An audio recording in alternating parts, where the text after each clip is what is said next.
Well, halo selamat datang di video ini bersama saya Niko, dan di video ini sebetulnya kita akan bicara teman-teman tentang apa sih sumber ide konten Instagram yang teman-teman bisa pakai. Tidak banyak teman-teman, saya akan fokus pada satu hal saja, yaitu saya sebut sebagai ATP atau Answer the Public, dan itulah yang kita bahas dalam video kali ini.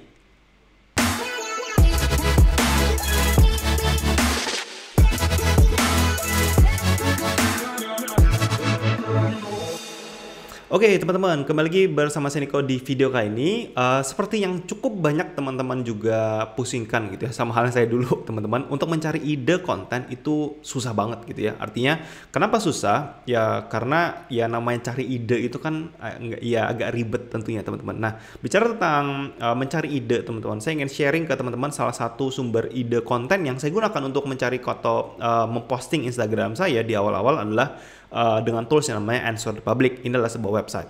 So, saya langsung demoin ke teman-teman. Saya nggak akan bahas banyak topik teman-teman, tapi tidak mendalam. Tapi saya akan fokus pada satu, tetapi kita akan praktekin biar teman-teman bisa langsung praktekin juga, teman-teman bisa langsung dapatkan hasilnya dan manfaatnya. So, fokus saya itu, gitu ya. So, kita langsung masuk aja ke layar HP saya, teman-teman. Sebetulnya Instagram konten ini sebelumnya saya pernah share di postingan yang ini, teman-teman. Jadi untuk mencari ide, saya biasanya pakai tools namanya Answer the Public. Teman-teman bisa pakai atau ketikin Answer the Public. Nah, saya akan langsung demoin ke teman-teman. Kita bisa ketik namanya Answer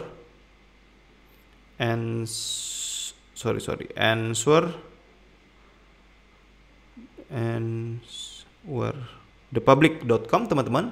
Teman-teman bisa klik di sini. Memang di sini ada limitasi teman-teman. Jadi satu, pertama dia adalah menggunakan bahasa Inggris. Jadi teman-teman harus bisa sedikit bahasa Inggris teman-teman untuk mencari idenya. Kemudian untuk pencarian sehari, untuk kita yang akunnya gratisan teman-teman, itu dibatasi cuma 3 pencarian per hari. Jadi teman-teman nggak bisa search sebanyak, kecuali teman-teman bisa pakai VPN atau yang lain gitu ya. Pindah IP, teman-teman dapat jatah 3 lagi. Pindah device, teman-teman dapat 3 jatah lagi. Seperti itu ide utamanya. Nah, kemudian di Answer the Public ini memang ada fitur pro seperti yang saya bilang, tapi kita pakai yang free saja karena saya juga nggak pernah upgrade yang pro teman-teman. Yang teman-teman lakukan pertama adalah men-setup dulu yang namanya United Kingdom. Ini kita harus ganti teman-teman, diubah ke Indonesia karena kita di Indonesia gitu ya, biar datanya sesuai dengan market kita tentunya. Oke, jadi saya akan demoin langsung nih biar teman-teman nggak bingung gitu ya apa yang teman-teman lakukan. Indonesia, oke, udah ketemu Indonesia, kita klik Indonesia. Nah, sayangnya di sini bahasanya teman-teman itu tidak ada bahasa Indonesia. Jadi yang paling masuk akal atau yang paling bisa kita baca adalah Inggris, karena saya nggak bisa bahasa Spanyol, Prancis, Portugis, Itali gitu ya, Belanda saya nggak ngerti. Jadi kita pakai bahasa Inggris saja teman-teman. Nah, kemudian apa yang kita lakukan? Ya kita tinggal search teman-teman di sini apa yang ingin kita lakukan. Misalnya saya pengen buat konten dalam bentuk bahasa Inggris teman-teman, misalnya seputar bisnis atau seputar selling atau jualan. Kita coba bisnis ya. Pastikan teman-teman juga search kata bahasa Inggris teman-teman. Kalau bukan bahasa Inggris tentunya akan susah gitu ya. Saya akan contohin 3. Pertama kita bicara tentang bisnis, kemudian kita akan bicara tentang ya mungkin makanan atau fashion. So kita lihat aja gitu ya. Kita klik search teman-teman bisnis. Nanti dia akan memunculkan data seperti ini. Nah, ini udah muncul datanya. Data yang pertama muncul itu adalah diagram visual seperti ini, teman-teman. Ini agak susah dibacanya. Jadi saya biasanya akan klik yang namanya data di sini, teman-teman. Untuk kita klik data, kita tap, kemudian dia akan berubah jadi bentuknya kayak tabel. Nah, ini jauh lebih mudah dibaca, teman-teman. Nah, untuk mengumpulkan ide seperti ini, saya melakukan namanya content planning dengan namanya tools Trello, teman-teman. Jadi kalau teman-teman punya paham tools namanya Trello. Jadi ini adalah tools Trello, teman-teman. Mungkin saya bisa buka di sini ya. Trello. Teman-teman bisa ya buka aplikasi Trello ini, teman-teman. Toolsnya free juga, teman-teman bisa pakai. Saya biasanya untuk content calendar pakai Trello gitu ya. Nah, Trello ini yang harus kita siapkan pertama adalah satu ide, teman-teman. Jadi ada list gitu ya. Kemudian teman-teman geser. Di sini adalah diterima konten ide yang teman-teman akan buat gitu ya. Kan nggak semua ide nantinya akan bagus. Kemudian atau misalnya teman-teman oke, nggak masalah gitu ya. Yang ini sudah dipublish ya. Sudah dipublish misalnya gitu. Nah, disinilah teman-teman akan mengumpulkan ide. Saya akan balik ke Answer the Public, teman-teman. Nah, di sini kita bisa lihat satu persatu ada 80 question, pertanyaan tentang seputar bisnis gitu ya. Jadi dia kayak kategorisasi kata kunci tertentu gitu ya dengan pengaplikasian yang namanya pertanyaan, teman-teman. Misal pertanyaan di sini adalah tentang apakah gitu ya bisnis bisa akan dikenai pajak gitu ya? Ya tentu gitu ya. Kemudian kita lihat lagi yang lain. Kalau misalnya kita nggak bisa terkait dengan pajak teman-teman, ya lewatin gitu ya. Kemudian nah bagaimana bisnis bekerja? Mungkin teman-teman bisa munculkan gitu ya. Di sini teman-teman masukkan nih. Bagaimana cara bisnis bekerja misalnya. Teman-teman dapat satu ide gitu ya. Teman-teman lanjut lagi nih. Apalagi nih, bagaimana bisnis ini ya, bagaimana bisnis bisa survive gitu ya, cara bisnis bisa bertahan di masa corona misalnya. Ini adalah contoh pertanyaan yang muncul. Bagaimana pinjaman uang untuk bisnis, kalau teman-teman mungkin ada di sana, teman-teman juga bisa buat seperti itu. Nah, bagaimana bisnis berubah teman-teman setelah COVID misalnya. Bagaimana bisnis berubah setelah COVID misalnya. Ini kan muncul juga di sini ya. Setelah COVID, kemudian bagaimana bisnis beradaptasi di sepanjang coronavirus, mungkin mirip ya, seperti bertahan.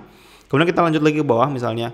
Apa bisnis yang harus saya mulai gitu ya. Berarti ide bisnis teman-teman. Ide bisnis yang bisa dimulai. Anda teman-teman lihat bahwa di sini saya baru sebentar aja kita bisa dapetin 4 ide konten teman-teman, hanya dari kata bisnis teman-teman. Belum lagi bisnis apa yang harus saya mulai di Indonesia. Kemudian kita ke bawah lagi ya, kapan bisnis sebaiknya dimulai. Kemudian kapan bisnis bisa melambat teman-teman. Kemudian di mana bisnis ide datangnya ide bisnis misalnya. Kemudian bagaimana cara menganalisa bisnis. Teman-teman bisa masukin semua nih di sini. Banyak banget pertanyaan-pertanyaan yang bagus-bagus yang bisa jadi konten, teman-teman. Teman-teman bisa scroll bawah. Di sini juga namanya preposition, teman-teman. Di mana preposition ini lebih ke statement gitu ya. Bisa nggak bisnis dikerjakan dari rumah gitu ya. Nah, ini yang ini.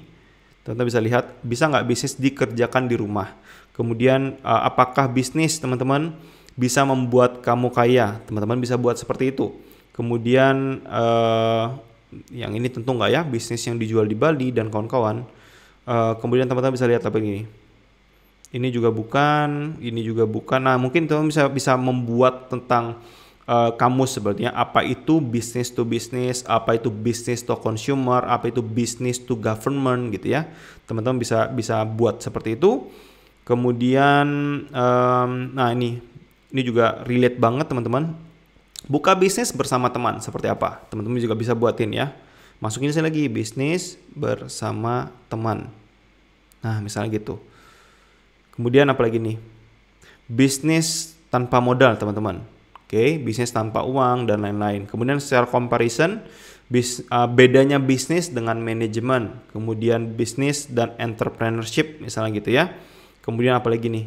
Banyak sekali ide yang teman-teman bisa lihat gitu ya. Belum lagi kita lihat yang di bawah teman-teman. Ada banyak sekali ide yang teman-teman bisa baca sendiri gitu ya.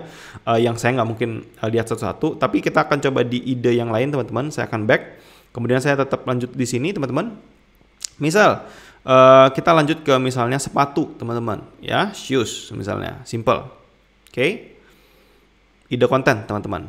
Kita ganti data lagi. Oke, apakah sepatu bisa didaur ulang teman-teman?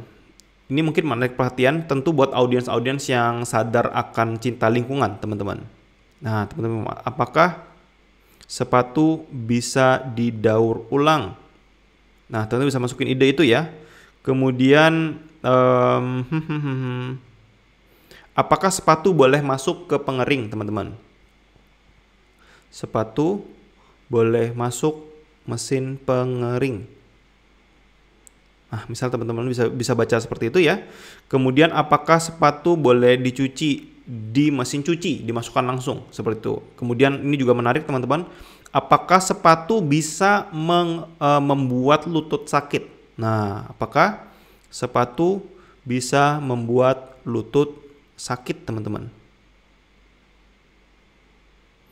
Oke. Kemudian teman-teman bisa lihat apa lagi nih. Nah ini ada banyak ya ternyata ya.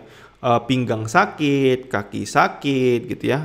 Shin splint ini kayaknya ini ya, joint ya. Saya agak lupa juga, saya nggak tergitu fasih teman-teman bahasa Inggris. Oke, kemudian apa ya? Gimana cara sepatu dibuat teman-teman? Oke, itu juga bisa jadi konten teman-teman, dan masih banyak lagi teman-teman. Seperti yang tadi saya contohkan, teman-teman bisa mencari banyak ide. Kalau mungkin teman-teman juga bingung, teman-teman tinggal copy semuanya, teman-teman translate aja ke Google Translate, teman-teman bisa dapetin ide dari sana.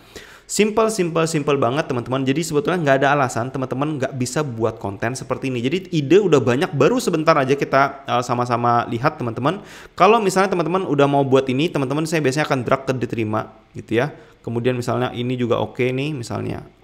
Ya jadi kita yang mana yang kita prioritaskan teman-teman. Kemudian misalnya ini gitu ya. Nanti teman-teman bisa mengatur di sini dengan detailnya, due date-nya kapan. Misalnya, ini pengen aku post tanggal ini ya, tanggal 25 misalnya, 25 September misalnya. Ya ini teman-teman ngatur di due date tanggal jam 2 misalnya. Nah, di sini ada due date teman-teman. Teman-teman bisa masukin reminder gitu ya. Nanti akan muncul tanggal seperti itu teman-teman. Ini teman-teman harus selesaiin tanggal 25 September. Kemudian yang lain lagi teman-teman kerjakan sama. Kalau sudah dipublish, teman-teman geser sudah dipublish. Nah, dengan seperti ini teman-teman akan jauh lebih mudah untuk memanage konten teman-teman, dan teman-teman juga bisa bekerja dengan jauh lebih rapi gitu ya, dan terstruktur. So teman-teman kurang lebih itu apa yang bisa saya sharingkan, mulai dari teman-teman mencari konten idenya, teman-teman menyiapkan namanya content planning di Trello, sampai teman-teman tinggal buat aja. Jadi artinya sebetulnya nggak ada teman-teman alasan kenapa teman-teman nggak bisa gitu ya, kehabisan ide gitu ya. Karena dari satu ini aja teman-teman kita bisa dapat banyak sekali ide yang teman-teman bisa langsung aplikasikan. So teman-teman, semoga teman-teman bisa dapat idenya, dan semoga ini bisa bermanfaat buat teman-teman. Sampai jumpa di video yang lain.